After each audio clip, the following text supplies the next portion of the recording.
Justin Zhen. He's the co-founder of Thinknum. Welcome this afternoon. You're going to speak to the audience about alternative data and how that data is going to outsmart competitors. So we look forward to hearing your presentation this afternoon. Let me hand it off to Justin. Welcome. Thank you for having me, Glenn. Hey, everyone. So I'm Justin Zhen, co-founder at Thinknum Alternative Data. And today I'm going to talk about what alternative data is, how it's evolved, why it's important, and also show some examples. I think it's one of those things where when you can see some real life examples, then you can really understand the benefits of it. And I'll show some examples using our product, but obviously I'm not a product pitch, but I think it's just helpful to get that context and understanding what is this huge trend that's changing the world of data. So alternative data is a relatively new type of data that's come in over the past 10 years. So companies, they used to report data to the public if they're a public company, right? So companies, obviously, they have quarterly earnings. They talk to the press. They control that narrative around the press. And obviously, there's things like stock prices, right, or bond prices, where the market has some kind of value on that company. If a company is private, obviously, this information is much more close to the vest. It's hard to know how much money a private company is making, right? Unless they're about to become public. However, the big trend that we've seen over the last, really 10 years is this business activity has just come online, right? So I used to have to go to a physical bank to get a loan. Now I can get a loan online. Or I used to have to post an ad in a newspaper. Now I use social media. So if you look at the kind of the deck here, you can see just a lot of examples of how business activity is coming online. Companies are selling cars, homes online.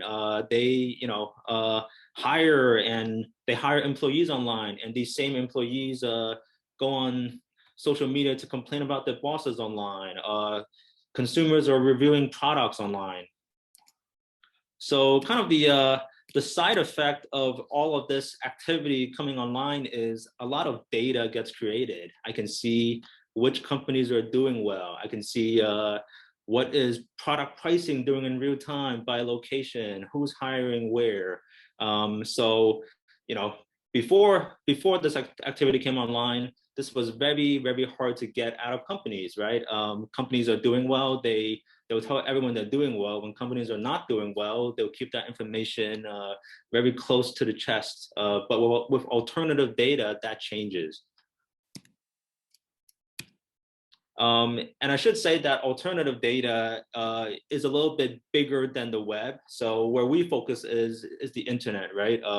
We think that there's a lot of public information out there that's created that's very actionable.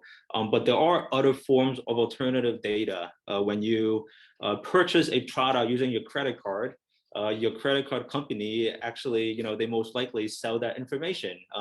So now companies and investors can know, on an aggregated basis, of how much is being spent on Chipotle or AMC or Netflix, right? And they can know, kind of that company's sales in real time. Your email is getting tracked right now, right?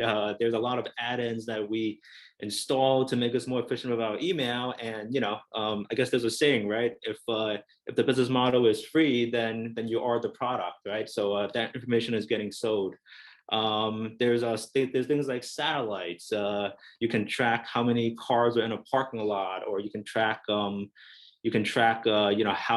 how many crops are being planted, or where companies are drilling for oil. So the world of alternative data is bigger than just the web, but we're particularly excited about the web because it's so far reaching. Literally every company in the world is going to have a web presence. You're seeing very traditional industries come online. You're seeing companies, I talked about companies selling homes and cars online. That wasn't a thing 10 years ago. Companies are selling heavy machinery online. They're selling office space online. And the side effect is all this data is created so we can now track real-time business activity. I'm gonna get to some concrete examples now, and I'm gonna actually just show some use cases. But real quick before we do that, who's using this data right now? There's really two core groups. One is operators, just businesses, right?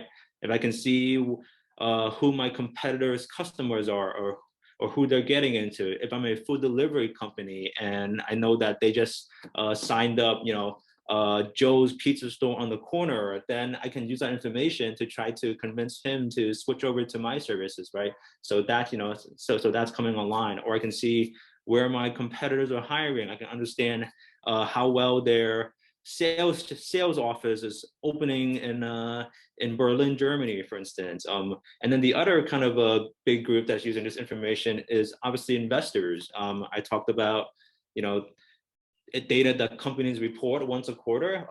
Investors are using alternative data to get ahead of what the company reports, right? And also get a lot deeper. And it's not always used in a bad way, right? If I'm, there's some investors that like to work very closely with management. I can use alternative data to ask management much more granular questions about their business. If there's details about this business that I don't know, then it's harder for me to have that context to ask these granular questions. Let me show a few live examples. So I'm going to log into our platform here, and the most interesting examples are kind of like on a company by company basis. I'll use companies that most of us are familiar with. For instance, if I want to look at Nike, right? I can see just in a couple of seconds where their store locations are. I can't do this. I can't do this anywhere else, right? I can go on Google Maps and I can say, find me the closest Nike store near me, but there's no index that has, a list or map of all the Nike stores in the world. And then the other thing that's really important when you're thinking about alternative data, it's not just getting access to the data, right? Data in a vacuum is not super interesting, but I need to compare, companies or entities with each other. So this is very important here. I can look not just at one company, Nike, I can also look at their competitor. So in literally 2 seconds, I can say, where is Nike's locations relative to their competitor, Lululemon, and how's that changing over time? And then because, everything's kind of in this organized index, I can load in things like demographics data. I can say, I can answer questions like, is Lulu targeting their affluent user base? Are they going more downstream? What is Nike doing to respond? Obviously, we just had a pandemic. Which company is opening up locations quicker? Who's struggling in what area? So on and so forth. So in a matter of seconds, I can get the underlying data and get the underlying kind of insights to now ask very, very granular and detailed questions that I otherwise wouldn't be able to, right? I just wouldn't be able to talk to Nike or Lulu management in that kind of way. So that's one example. I'll show 2 more quick examples. So this example is a very popular one for both investors and operators. It's tracking job listings, right? I can understand, what is management thinking? Who are they trying to hire? And I can see every single day all the job postings on their website. I can see this over time. So very simple question: is this company currently in contraction mode, or are they in expansion mode? Right? When companies are in contraction mode, that's typically viewed as a negative signal, so they're not going to tell you. But if I see that you've completely stopped hiring and you're a technology company, then that's a very powerful signal. Another more granular question is, where is this company investing into? And how does that change over time? So are they investing more in engineering or salespeople, right? Like which are they investing in artificial intelligence? How quickly is that team growing? And I can also see this by location as well.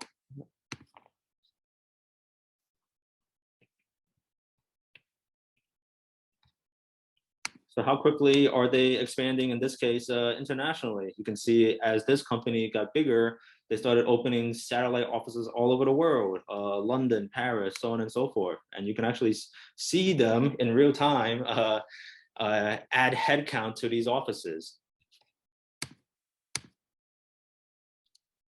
One more quick example. One thing that's really fascinating to me personally is just people able to buy homes and buy apartments and just buy it online, right? And sometimes they don't even have to see these properties. And the benefit of that is we can track property pricing in real time. So this is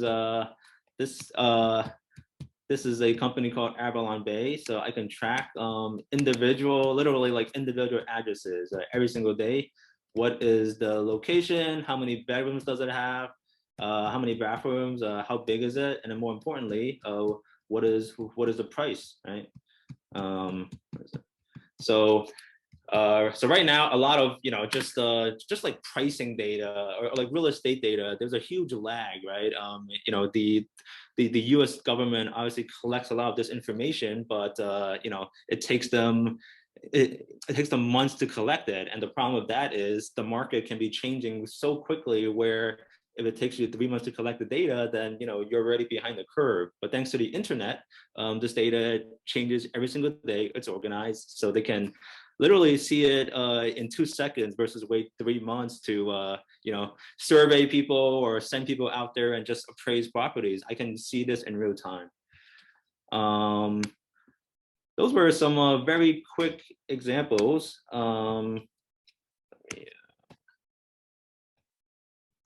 Sorry, I'm trying to move this Zoom. Here we go. About time. Okay, cool.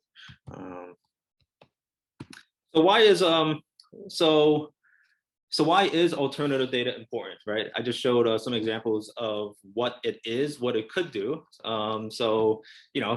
Obviously, business is very competitive, right? If you're a corporation, you're fighting for the same customers. If you're in B2B, you're fighting for the same clients. So you can use alternative data to see what your competitors are doing. I can use it for lead generation. I can use it to hire better. And over time, this compounds, and the users of alternative data are going to win markets. Same thing with investors, right? If I know something about a company or security before anyone else does, then I can know something, I can get ahead of the market, right? The market price is what everyone else knows, but if I can get ahead of that, then I can generate alpha and basically make money from that. And don't take my word for it. These are just some of the companies that have used alternative data over the last 3 years. Is really when the industry exploded. The industry has been around for 10 years. Over the last 3 years, we're seeing just right now it's the most innovative corporations and investment firms that have used it, and over time it's going to involve everyone, because the price of not using alternative data is getting greater and greater. That's it for me. Thank you. Justin, thank you very much. You certainly enlightened the audience with showing how data really is part of the business intelligence landscape. As you look at it, the real estate pricing, given the hotness of the markets now too, is fascinating. I know about 2 years ago we sold my mom's house, and the county took like 7 months to finally put it in the newspaper. So it was recent sale. So you show how it gets very much accelerated and in the moment there. Very, very fascinating. Thanks for joining us today. Again, your speaker information is available in the tab if anybody wanted to reach out from the conference. on that side, and we really thank you today for your participation. You have a good rest of the afternoon. Thank you Okay, very much. thank you.